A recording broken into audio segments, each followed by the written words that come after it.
उज्जवल Bharat news, देश की प्रखर आवाज, ग्लोबल मीडिया नेटवर्क प्रेजेंट्स राजनीतिक नापतोल। આજે અરવલ્લી જિલ્લાના મોડાસા તાલુકાની કૌ જિલ્લા પંચાયતના ઉમેદવાર અને તાલુકા પંચાયતના ઉમેદવારની મીટિંગ અમલાઈ ખાતે યોજાઈ, જેમાં અમલાઈના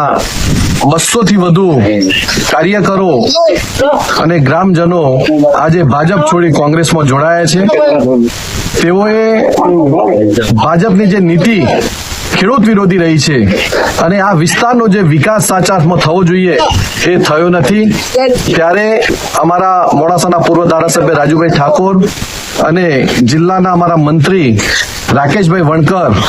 અને આ વિસ્તારના આગેવાન દોલા કાકા સહિતના સૌ આગેવાનોની ઉપસ્થિતિમાં કોંગ્રેસમાં જોડાયા છે અને અમે કોંગ્રેસ પક્ષ તરફથી પણ ખાતરી આપી છે કે આ વિસ્તારના વિકાસ માટે કોંગ્રેસ હંમેશા આપની સાથે રહેશે અને આ વિસ્તારના પ્રશ્નો માટે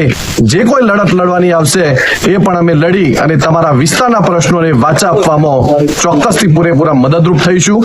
આજે જે લોકો કોંગ્રેસમાં જોડાયા છે એમને કોંગ્રેસ પાર્ટીમાં આવકારું છું અને તેઓને અભિનંદન પણ આપું છું।